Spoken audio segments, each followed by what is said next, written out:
Hey friends, welcome back to Simply Home and Harvest. I'm Jen, and in today's video, it's going to be a little bit different. I thought I would just sit down and have a little chat with you.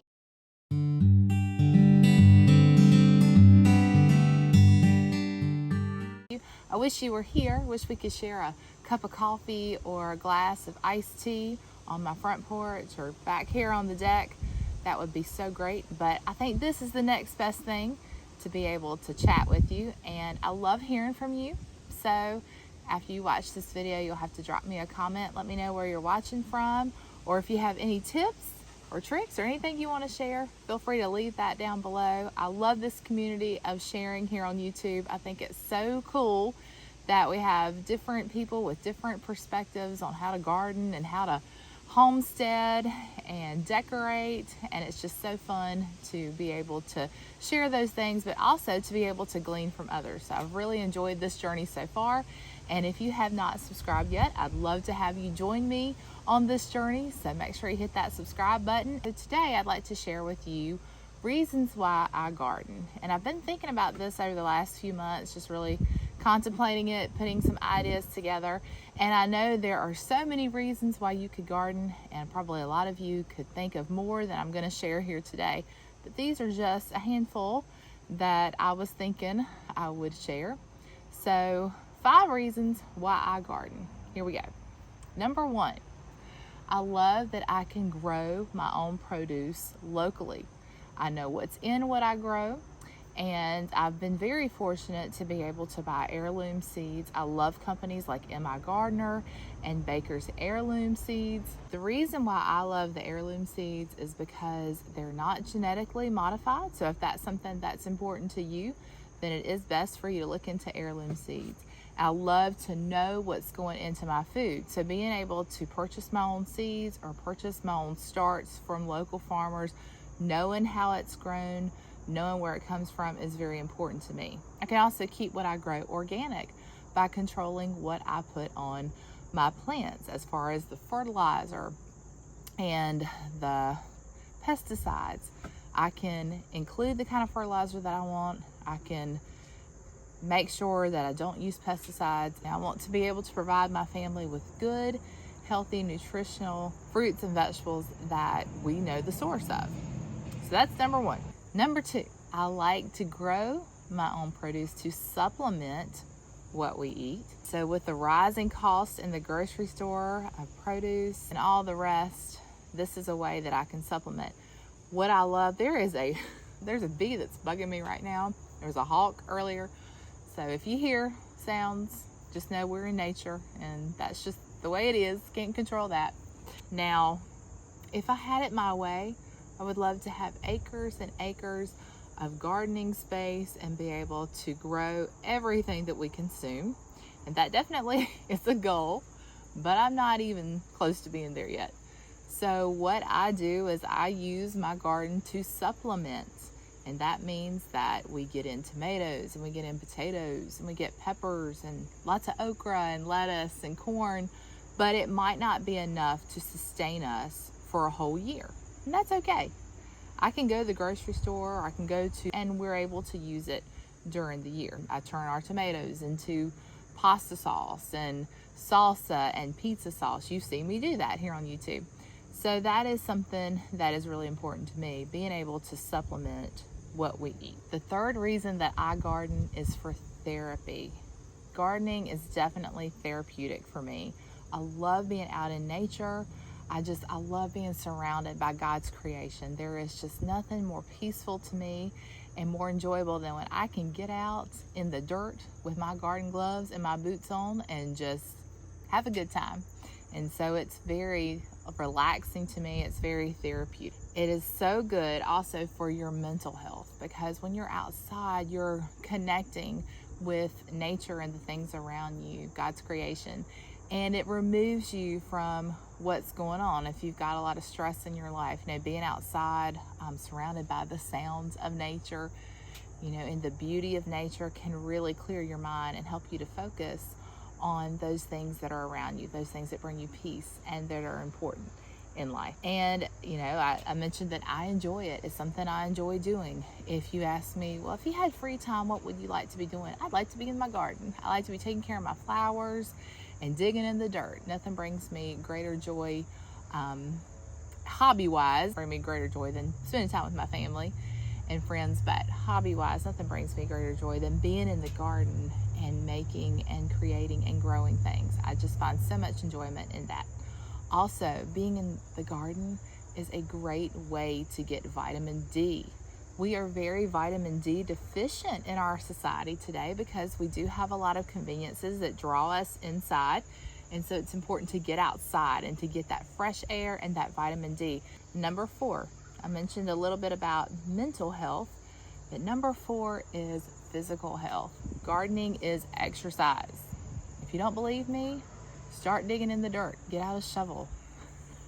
It is hard work, and I feel it the next day after I have gardened. I really can feel that I have worked my muscles. You use some muscles that you probably didn't even realize you had until you start to work. So that is very good exercise, getting out and getting that fresh air, but also you're exercising, you're working those muscles, you're building strength. I built a lot of strength in my arms just by lifting and moving, and it's so good for our bodies to be able to move. So gardening is exercise. And then number 5 is one of my favorites on this list, and that is passing the skill on to the next generation. I love it when my children are in the garden helping me, or my husband.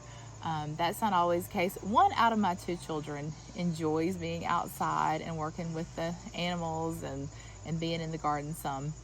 And that's okay. I'll take 1 out of 2. But I love that I'm able to pass this on to the next generation. I grew up in a family that loved to garden and to farm. My grandparents on both sides. One was an avid gardener, loved flowers. My granny, she had beautiful flower gardens. She also grew tomatoes. And then on the other side, my grandparents on the other side, they were tobacco farmers, and they had fruit trees and they had a garden, and my grandma homemade everything, you know. So I got a lot of those skills from my grandparents, and my dad still to this day, he keeps a garden. And so I've learned a lot just from him, from my grandparents, from you guys on YouTube. You can share your skills here and encourage others to keep gardening and keep farming alive. We don't want that to be a skill that dies out with this generation. We want to be able to pass that on to the next generation. So that is one thing that is very important to me in gardening. There are tons of other reasons why I garden, and that's just 5 of the ways I wanted to share with you today. So if you have others you want to share, make sure you comment down below. Now, on to the next part of this video. I want to talk about how this year's garden turned out and what we might do differently next year. This is a little bit of a video diary for me, so that next year when I start I won't even start garden planning next year. I'll probably start planning next year's garden late this fall, because I want to do some things a little bit differently and I need to get prepared. My neighbor is doing some yard work, so if you hear that in the background, that's what that is. We've got chickens now, which is super exciting, so I want to incorporate them into my garden plan.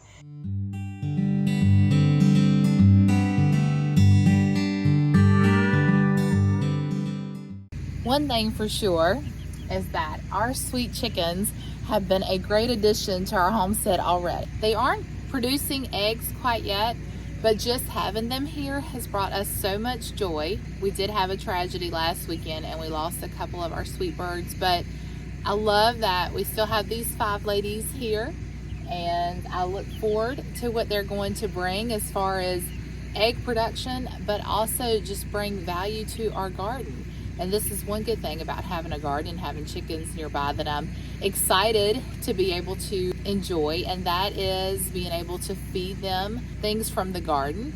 If we have leftovers or we can't get to our harvest, then I know I can pass that on to the chickens, and that'll give them something nutritional to snack on. And so that's a great thing. Also, I plan to let them into the garden to fertilize and to get bugs and to scratch up and help me in there, and I know they'll be great at getting a lot of those pesky bugs for me too. So they're a great addition to our garden so far, and I look forward to their future with us. Oh, they wanted to say hello. They're getting a little noisy today. I know that the garden is not as pretty and producing as it was back in June and July. We're now in September. I thought I would just record out here anyway, just because we're talking about gardening and I wanted to be in the garden. Alex is actually going to get my basket because our okra just keeps producing, which is amazing. And I've got some peppers down here that I need to harvest as well. Okay, so as far as my garden is concerned for next year, so 2023, it's September here, so you can see a lot of what we've planted has already harvested. But things that I will continue to grow are tomatoes and cucumbers and lettuce, spinach, carrots. Those are things that will get started earlier on. I'm not sure about growing corn next year. That's something that I'll really have to think about, just because it takes up a lot of space. We didn't have a great harvest for it this year, but I do have some corn seeds that we saved this year and that we didn't use up from the last season. So I may go ahead and plant that as well. I'm not sure about planting green beans again next year. If we do decide to grow green beans or bush beans again next year, I'm going to come up with some sort of trellising system. So we've actually talked about, I don't know if you can see, but like where you enter over here, we've talked about doing kind of like a tunnel trellis that you walk through, or I guess like an archway, and grow them on that part. I do want to just sit down and sketch everything out and really think about how we can grow more and do it more efficiently. I definitely want to incorporate potatoes back in the garden. Not so sure about sweet potatoes just because of how much space they take up. If we can figure out a different way to grow them that works for us, we probably will. But definitely our Yukon Gold potatoes, our white potatoes, I definitely want to grow them again, because even though we didn't get a great harvest this year, I know that we can grow those and grow those well. We've just got to figure out the space or a method that we can, a way we can grow them a little bit better where they don't take up so much room, and that we can grow more of, because I really like growing the potatoes. So that's something I definitely want to have in the garden as well. I will probably next year go back to growing squash and zucchini. I did miss having the fresh squash and zucchini in my garden this year. I skipped this year, as you guys know. I did grow one squash plant, and I think I got one squash off of it. I might have gotten two.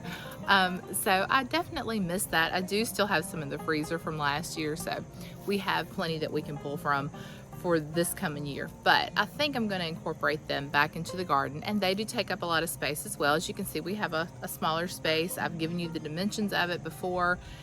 If I can think of what they are, I'll leave that on the screen just so you know the space that we're working with. So I try to plant things in succession. So once one crop is finished, I try to prepare the ground and grow another crop. So that is something that helps with a smaller space to be able to continue to produce a harvest. Another thing I'm going to grow, you can't see them down below, but we still have green peppers. I'm going to grow our peppers again. I may bring in some other variety of peppers for next year. Banana peppers is something that I've grown before and actually liked having. They do produce a lot. So if you're going to grow banana peppers, you really need to know how to preserve them, unless you have lots of friends and family that you want to share them with, because they will definitely produce for you more than you could eat, probably. So that's something that I'm going to think about, banana peppers. I'm not sure about hot peppers, maybe we'll do some of those, but I like having the green peppers here, and we do use those a lot. Oh, onions. We did not have a good harvest of onions. I had lots of trouble with my onions this year. Probably one of the most troublesome plants that we grew in our garden were the onions. We had a lot of rain early on, and the way I planted them, a lot of other things grew up around them and shaded them to where they couldn't dry out. I even tried the spooning method later on into the season and still just could not get them to really grow and dry out like they needed to. And so that resulted in a very small onion, and I just wasn't happy with this year's harvest. So I'm going to try again, of course, next year, because we do love having the onions in our garden. So red onions, yellow onions, white onions.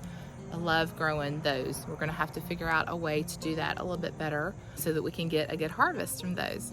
Also, I'd love to incorporate growing garlic into the garden, or introducing garlic into the garden. That's something that I've been thinking about.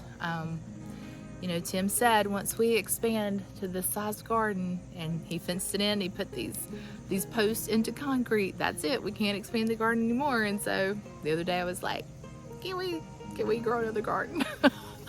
I'm kind of running out of room. So we'll see. I don't know. We're thinking about doing some raised beds and growing things in them that the deer and the groundhogs and all the critters won't just completely destroy. So if you have any tips on that, drop those down below, because we have not had a lot of success with keeping the deer out, except for this fence that we have up now. That really is the only deer-proof method that we have discovered.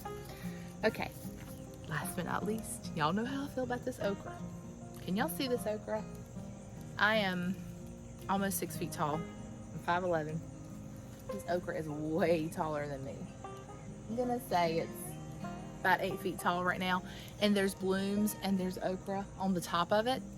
I told my son a few minutes ago, if that keeps producing, I don't know how we're gonna get it down. We're gonna have to get a ladder or something to harvest. It'll be like picking apples from a tree, because it just keeps on. And I think the more you harvest it, the more it will continue to produce.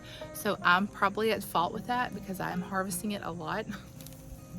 But it's so delicious. Y'all know I have loved the fried okra this year, and I've been freezing it, and it's been wonderful. It's a beautiful plant to grow. So probably we'll have more okra next year. We do have some seeds that we can use, and that's one thing I've done this year. I've done a lot of seed saving, so that will give me a lot to work with next year. We planted pumpkins this year. We planted winter squash this year. I think I planted them too late. Last year I planted them too early, and they took over the garden. And so I decided I would wait a little bit longer this year before planting, but it was a couple weeks into July before I even got the seeds in the ground, and I think it was too late. So next year we've either got to plant early or move them to another location on our property. So that's something I'm gonna think about, because we do have seeds that we've saved. We have seeds that we did not use this year. So I know I have what I need to grow them for next year. I've just got to figure out if that's something we wanna do. And mostly the pumpkins, I mean, we mostly grow them for decoration, but the winter squash, we really did want to grow that for consumption. And of course, after the pumpkins are used for decoration, they'll be given to the chickens. So that's another great thing that we can, you know, pass along to them. I don't feel like anything's gonna be wasted, and I'm so excited about that. So this year I decided to bring some different flowers into the garden, and I had a packet of wildflowers, so I sowed them along the edges on the inside of the garden. And mostly they were a hassle because I didn't know what was weeds, what was flowers, but the zinnias were beautiful and they really took off. And so this is what's left of them. They are fading. Maybe, just maybe, we'll have a butterfly visit us while I'm talking. But they've been so beautiful to have in the garden, and I've enjoyed watching the butterflies on them. You know, having flowers in your garden brings your pollinators into the garden, which is what you want. That will definitely increase your harvest, and you want to see bees, you want to see butterflies in your garden. That's very important. So I think I want to incorporate more flowers. I've been saving flower seeds this year so that I can grow my own flowers. I do plan to have some sort of a greenhouse. If it's just one, like a portable one that I can keep on the deck, then I'll do that for now. But we have talked about building our own greenhouse, so that's something that we want to incorporate. And really, we'll probably end up just using every inch of this property unless the Lord opens the door and blesses us with more land. And just right now, we haven't been able to really find anything that feels like that feels like home. So I'm gonna use what we have for now, and we're just gonna keep growing and keep expanding, and until we run out of room. One flower that I almost always have in the garden that I did not plant this year, and that's another regret of mine, is sunflowers. I miss having my beautiful sunflowers in the garden this year, and so they will definitely be coming back next year. I also want to add in some other flowers, rudbeckia, maybe some echinacea, some herbs I want to add in because I can feed what we don't use in herbs to our chickens. It's very beneficial for them. So lots of plans for that. I've been saving seeds. I have some rudbeckia and some salvia planted up near the house, and I've been saving seeds from that, so I may bring some of that down here as well. Okay, so I think I've covered everything, reasons why I garden and things I want to do differently next year. So I hope you enjoyed that video, a little look into our gardening for this year, a little reflecting on what worked, what did not work this year, and just a little background of why I do what I do. So until next time, remember to live simply, use what you have, and enjoy the moments you've been given. Bye, friends.